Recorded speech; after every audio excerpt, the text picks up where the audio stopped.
नीतीश बाबू की पहचान क्या रही है? शालीनता के वो प्रतीक रहे हैं, अच्छी भाषा के प्रतीक रहे हैं, किस अवसर पर कैसा व्यवहार करना चाहिए उसके लिए वो जाने जाते थे। वो कब था जब बिल्कुल वो एकदम बिल्कुल समझिए सब चीज़ें उनके कंट्रोल में थी। और आज उनको देखने से ही मैंने एक बार नहीं कई बार कहा, लगता नहीं है कि उनके नियंत्रण में चीज़ें नहीं कह सकते कि शराब यहाँ बंद हो चुका है भाई, बिल्कुल होम डिलीवरी हो रही है, सब जानते हैं। इसका प्रमाण इतना ही है कि अगर आप केसेस की संख्या निकाल लीजिए तो कई लाख हैं, तो भाई तो स्पष्ट सामने है ना।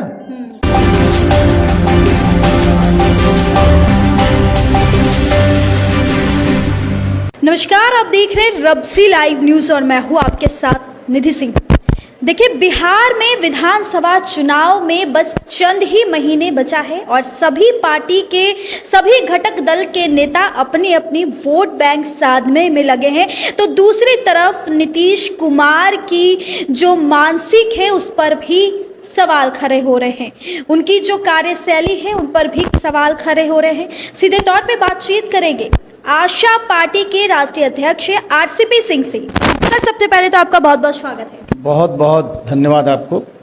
सर, नीतीश कुमार को कई लोग लाचार बोल रहे हैं, इस तरीके से हमारे राष्ट्रगान का अपमान किए थे। हमें बचपन से सिखाया गया, हम लोग जब स्कूल में भी थे सर, अगर राष्ट्रगान बजता है तो हमें साइलेंटली खड़े होकर ध्यान से सुनना चाहिए, मौन रहना चाहिए। लेकिन आपने भी वो वीडियो देखा होगा सर, उसको लेकर बहुत ज़्यादा ट्रोल हो रहे हैं। क्या नीतीश कुमार वाकई में लाचार हो गए?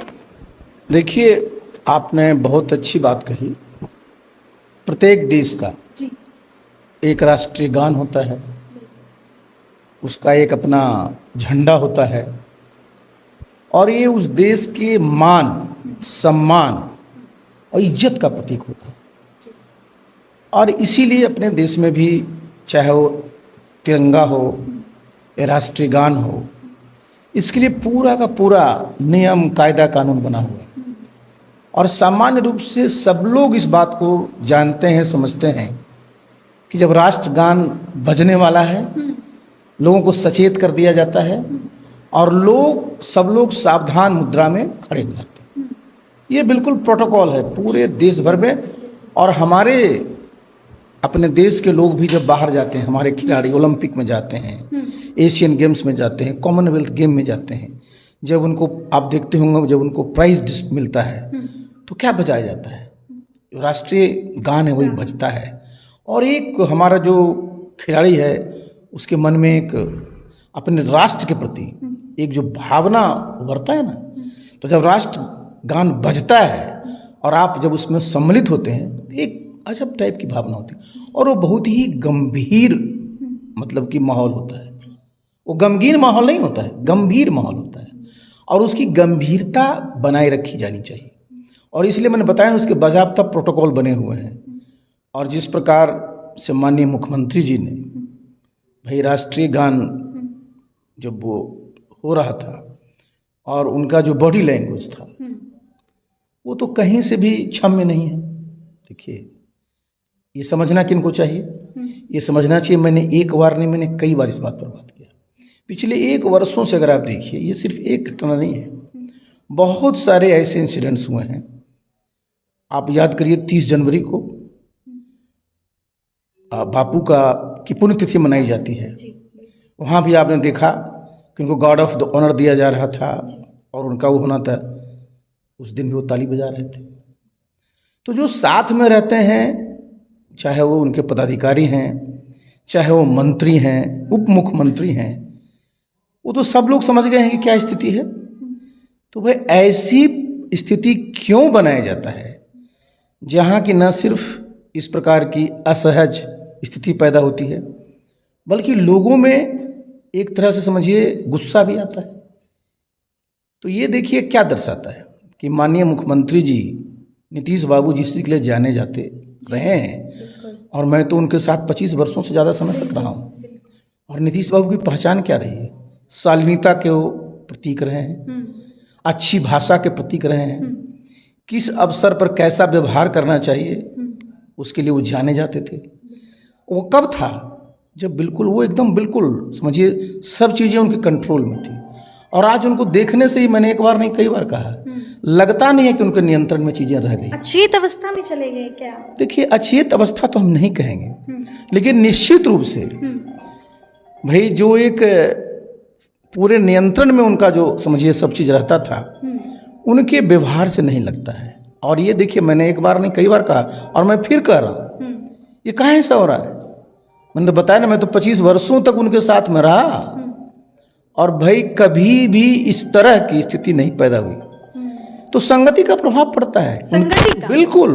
उनके साथ जो लोग रहते हैं, जो बैठते हैं, क्या उन पर दबाव डालते हैं, क्या करते हैं, किस स्थिति में मुख्यमंत्री जी, हम लोग तो जानते नहीं है। मुख्यमंत्री जी हमारे दबाव में रहेंगे तो फिर राज्य का फिर क्या? भाई वही तो मैं बोल रहा हूँ कि जब मुख्यमंत्री जी का जो व्यवहार जब आप देखते हैं राष्ट्रगान के अवसर पर, तो सबसे बड़ी चिंता तो अपने प्रदेश के लिए होती है ना, कि जो मेरे हमारे लोगों के माननीय मुख्यमंत्री जी, उनका एक स्टैंडर्ड रहा है ना। और आज जब देखने से तो ये कॉमन किसी व्यक्ति को पूछेगा तो बता देगा कि नीतीश बाबू नॉर्मल नहीं है। अब शब्द जो उसके लिए प्रयोग करिए आप, जो शब्द प्रयोग करना है कर सकते हैं, लेकिन ये तो बिल्कुल स्पष्ट हो गया। और ये न तो उनके लिए, नीतीश बाबू के लिए, न उनकी पार्टी के लिए, न उनके गठबंधन के लिए, और न पूरे प्रदेश और देश के लिए अच्छा है। भाई नीतीश बाबू को जरा पहचान समझिए। एक समय था, हम लोगों के साथ में थे आदरणीय प्रधानमंत्री नरेंद्र मोदी जी, और नीतीश बाबू बिल्कुल एक लेवल के थे, कहीं ऐसी बात नहीं थी। और आज स्थिति क्या है? माननीय प्रधानमंत्री जी बिहार आते हैं अपने कार्यक्रम में, नीतीश बाबू कई बार उनको मंच पर असहज कर देते हैं, जिसकी वीडियो तस्वीर भी लोग बिल्कुल। तो ये क्या दिखाता है? ये तो सब लोगों को सोचना चाहिए ना कि भाई देखिए, मैं बार बार इस बात को, इसमें नीतीश बाबू गलती क्या है? कोई गलती नहीं है। व्यक्ति हैं, उनका शरीर है, उनका स्वास्थ्य है, सबके साथ एक दिन होता है। लेकिन ये रियलाइज तो करना पड़ेगा ना। मैं बार बार कहता हूं कि ये बिहार के लोगों को रियलाइज करना पड़ेगा, उनके पार्टी के लोगों को रियलाइज करना पड़ेगा, उनके गठबंधन के लोगों को रियलाइज करना पड़ेगा, उनके परिवार के लोगों को रियलाइज करना पड़ेगा कि नीतीश बाबू अब वो नीतीश बाबू नहीं है। तो भाई इतने वर्षों तक उन्होंने बिहार की सेवा की है, अब तो उनको बिहार की सेवा की जरूरत है ना। उनको जो है उनका ठीक से सेवा होनी चाहिए, उनका ख्याल रखा जाना चाहिए, और इस प्रकार की असहज स्थितियों से बचना चाहिए। सर एक सवाल और रहेगा कि आपने भी प्रशासनिक बहुत ज़्यादा अच्छे से देखा है सर, और राष्ट्रगान का अपमान करने पर ऐसे अगर बात करें प्रशासनिक में, तो इसका क्या मतलब हो सकता है? देखिए, इस पे तो स्पष्ट है भाई, आप इसके कानून बने हुए हैं और आप अपमान करते हैं, तो वो तो बहुत ही गंभीर मामला है, साधारण नहीं है। लेकिन मैं तो इसलिए बोल रहा हूं ना नीतीश बाबू कंटेक्स्ट में, क्योंकि ये उनका आइसोलेटेड नहीं है, कई चीजें घट रही हैं। तो इसलिए आप जो समझते हैं ना कि एक जो कई घटनाएं ऐसी घट चुकी है, इसलिए मैं उस पर नहीं बोल रहा हूं। नहीं तो अगर अन्यथा कोई भी व्यक्ति राष्ट्रीय गान का अगर अपमान करेगा तो उसके खिलाफ कार्रवाई स्पष्ट रूप से होती है। लेकिन मैं इसलिए नहीं बोल रहा हूं, इस चीज की कह रहा हूं क्योंकि नीतीश बाबू को जो मैं देख रहा हूं साल भर से ना, जब उनकी चीजें में नियंत्रण में नहीं है तो उन पर क्या किस प्रकार की कार्रवाई करिएगा? भाई एक जनप्रतिनिधि के लिए सबसे बड़ी कार्रवाई तो ही है ना कि भाई जो दायित्व का निर्वहन कर रहे हैं उनसे उनको मुक्त किया जाना चाहिए। सर एक सवाल और होगा कि बजट जब पेश हो रहा था, सम्राट चौधरी बजट पेश कर रहे थे, जिसके बाद नेता प्रतिपक्ष तेजस्वी यादव कटाक्ष किए और वो सीधा आरोप लगा रहे कि बिहार किस तरीके से कर्ज में डूबा हुआ है। इसको आप कैसे देखते हैं? देखिए, आप याद करिए, ये मैंने एक बार नहीं कई बार मैंने चैनल्स पे बोला है जी, क्योंकि मैं कोई राष्ट्रीय चैनल पर नहीं बोला हूँ जी जी। तो बजट अगर आप देखिए तो बजट क्या है? पूरे राज्य का आमदनी और खर्च का जरिया है। तो भाई जैसे आप घर का बजट बनाते हैं, तो अगर आप घर का बजट में पूरा का पूरा बाहर से लोन लेकर के बजट बनाइएगा तो कैसा होगा? आपकी कमाई कितनी है? तो अगर आप देखिएगा तो अपनी कमाई जो है ना बहुत कम है भाई, 1/3 भी नहीं है। आप जरा समझिए, यही तो मैं एक बार मैंने कई बार कहा कि भाई नीतीश बाबू 20वां साल उनका चल रहा है एनडीए का, सब तरह के काम हुए हैं, लेकिन जरा बताइए कि बिहार में संसाधन बढ़ाने के लिए क्या काम हुआ? आपके पास आप कौन सा संसाधन? देखिए, संसाधन बढ़ाने के होने चाहिए। आपका संसाधन का जरिया क्या है? एक जीएसटी जो है वो, दूसरा आप जो है पूरा रजिस्ट्रेशन का स्टाम्प एक्ट। आप जरा जाके देखिए, सबसे महंगी स्टाम्प ड्यूटी कहाँ बिहार में लगाई जाती है? जीएसटी का क्या है? सीधा सीधा गरीबों पर लगता है। तो ये जो अपना इंटरनल रिसोर्स मोबिलाइजेशन के लिए कोई नया काम नहीं किया गया, तो आप पूरी तरह से केंद्र सरकार के सामने आसित भीख मांगने के लिए खड़े रहते हैं। आरबीआई से आप लोन ले लेते हैं, तो आपका जो कर्ज है ना वो बढ़ जाता है।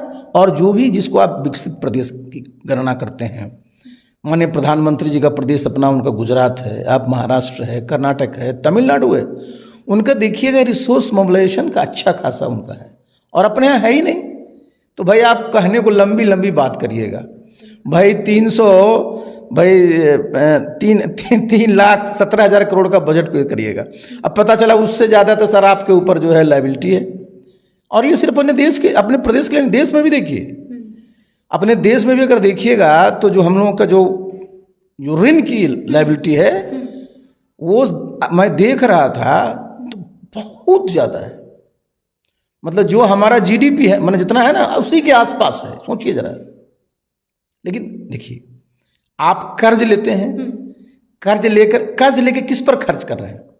कर्ज अगर आपने लिया प्रोडक्टिव एक्टिविटी में खर्च हुआ, आपका मैन्युफैक्चरिंग बढ़ा, आपकी आमदनी बढ़ी, तब तो अच्छा है।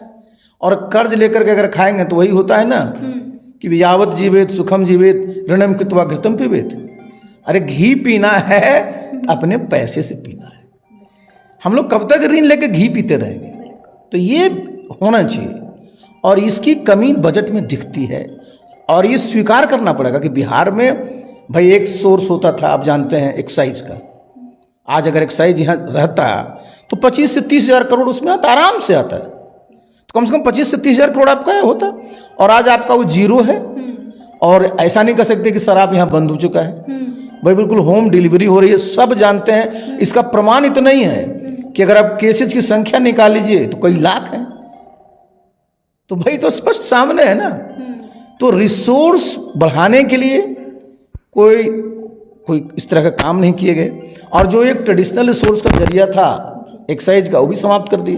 तो होगा क्या कि भाई आपका बजट है, तो बजट तो आश्रित है केंद्र सरकार के रहमो करम पर, और जितने भी फाइनेंशियल इंस्टीट्यूशन है उसके रहमो करम पर।